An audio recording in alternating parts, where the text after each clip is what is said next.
সৰুৰে পৰাই দেখি থাকোঁ এনেকুৱা কম্পিটিশ্যনবিলাক কলেজত পঢ়োঁতেও ভাবিছিলোঁ যে ময়ো দিম সেইটো কাৰণে কোৱালিটি আছে যে তোমাক আমি মিছ এডুকেশ্যনৰ কাৰণে চিলেক্ট কৰোঁ মই নাভাবোঁ যে মোৰ তেনেকুৱা কিবা কোৱালিটি আছে সকলো যিহেতু সৌন্দৰ্য চৰ্চা প্ৰতিযোগিতা মই নিজকে সৌন্দৰ্য চৰ্চা কৰি এক বেলেগ ৰূপত সাজি আহিছোঁ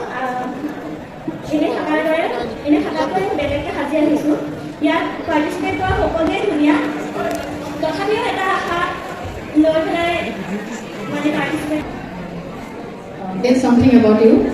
Myself, Edwin Borderoy, and I belong from Jakhala Bandha, and I'm currently pursuing my BCA from ADP College, Nagaon. So I'm in second semester now. What is your hobby? My hobbies actually I like doing everything. I'm a good sports person. I like playing basketball. I like writing. I like reading books. I like gardening also. I like cooking also.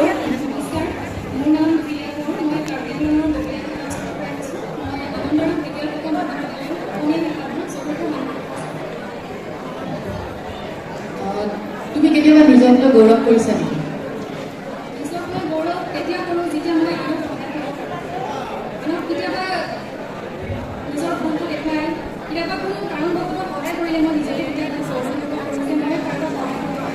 কৰি পাইছা না আজিলৈ কাৰোবাক সহায় কেনেকুৱা ধৰণৰ সহায় কৰিছে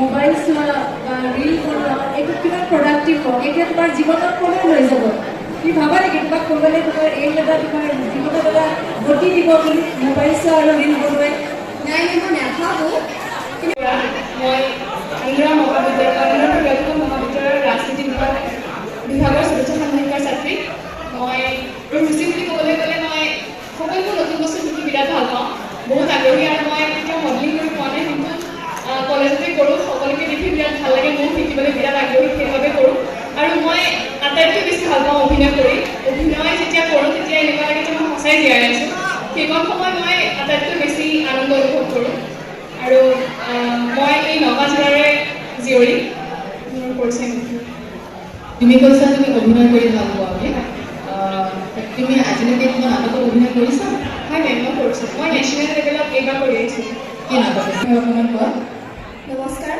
মোৰ নাম শ্ৰী প্ৰীতিস্মিতা গগৈ মই আনন্দৰাম ঢেকীয়াল ফুকন মহাবিদ্যালয়ৰ ভূগোল বিভাগৰ ষষ্ঠ ষাণ্মাসিকৰ ছাত্ৰী প্ৰীতিস্মিতা তুমি কি কৰি ভাল পোৱা মই নাচি ভাল পাওঁ নাচি ভাল পোৱা এতিয়া বাৰু আমি নাচিব দিব নোৱাৰোঁ কাৰণ আমাৰ সময় কম তুমি মোক কোৱাচোন তুমি মিছ এডিপি হ'বলৈ হ'লে কি কি গুণৰ প্ৰয়োজন হ'ব মই ভাবোঁ মিছ এডিপি হ'বলৈ হ'লে প্ৰথমে সকলো এডিপিয়ানৰ মাজত নিজকে ভালকৈ ৰাখাটো সকলোৰে লগত মিলাপ্ৰীতিকে থকাটো প্ৰয়োজন তুমি দেখিছা নেকি যে মিলাপ্ৰীতি নাই সকলো এডিপিয়ানৰ মাজতে মিলাপ্ৰীতি আছে ন পঢ়াই কোৱা মই এই সাজযোৰ হৈছে পাটৰ কাপোৰযোৰ মই নতুন আধুনিক ৰূপ দি পিন্ধি আহিবলৈ যত্ন কৰিছোঁ আৰু এইখন লৈছোঁ মই পাটৰ চেলেং কি পিন্ধিছা মানে কুৰ্তা পাইজামা নে এক পিচ ড্ৰেছ নে এটা কৰিবৰ কাৰণে এইটো হৈছে এটা স্কাৰ্ট আৰু এইটো শ্বাৰ্ট পাটৰ কাপোৰ দি তৈয়াৰী ডিজাইনাৰ কোড নিজে কৰিছানে ৰাজ আৰিয়ান নমস্কাৰ মোৰ নাম শ্ৰী কৃষ্ণা দত্ত মই আনন্দৰাম ঢেকীয়াল ফুকন মহাবিদ্যালয়ৰ ষষ্ঠ ষাণ্মাসিকৰ এগৰাকী ছাত্ৰী মোৰ সন্মানীয় বিষয় হৈছে উদ্ভিদ বিজ্ঞান তোমাৰ লক্ষ্য কি জীৱনত মোৰ লক্ষ্য মই ছিংগাৰ হ'ব বিচাৰোঁ চিংগাৰ হ'ব বিচাৰা তুমি আজি এয়া কম্পিটিশ্যনত যোগদান কৰিছা মই ভাবিছিলোঁ তুমি এজন ভাল মডেল হোৱা তেনেকৈ ভাবিছিলোঁ মোৰ মানে মডেলিঙত আগ্ৰহ আছে মই আগতে কেতিয়াও কৰা নাই কিন্তু এইবাৰ মানে সকলোকে দেখি মন গৈছে সেইকাৰণে আগবাঢ়ি আহিছোঁ সকলো মানুহক সহায় কৰি ভাল লাগে বেছি মানুহ থাকিলে নাৰ্ভাছ হ'ব থেংক ইউ বৰা মই আনন্দৰাম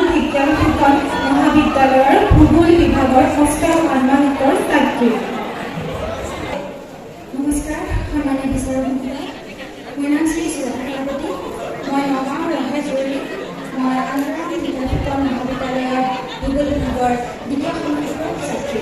ধন্যবাদ। তুমি পৰিধান কৰা সাজযোৰৰ বিষয়ে অলপ কোৱা। মই কাৰ্বি ট্ৰেডিশ্যনেল ড্ৰেছ পিন্ধিছোঁ। এইখনক পেনি বুলি কয়, এইখনক পেকক, এইখনক চেৰেৰা আৰু এখন লেখিনী বুলি কয়। তেওঁলোকক মহাবিদ্যালয়ৰ ভূগোল বিভাগৰ দ্বিতীয় ষান্মাসিকৰ ছাত্ৰী। কৃষ্ণা, মই এটাই প্ৰশ্ন কৰিম। বৰ্তমান সমাজত নাৰীৰ ভূমিকা কি হ'ব লাগে?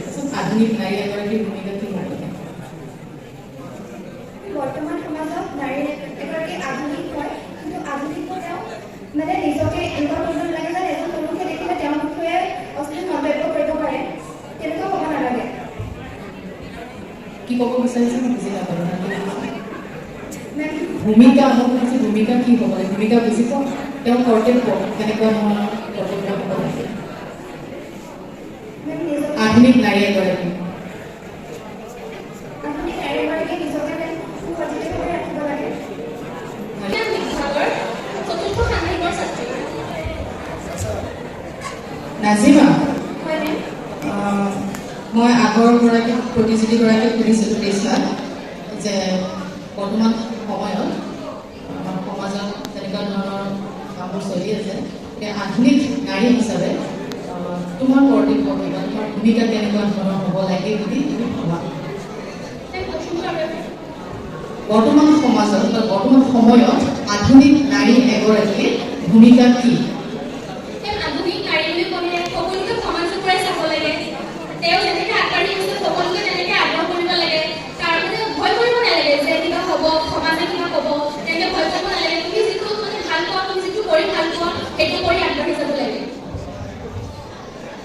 ঠিক আছে, যোৱা। Thank U.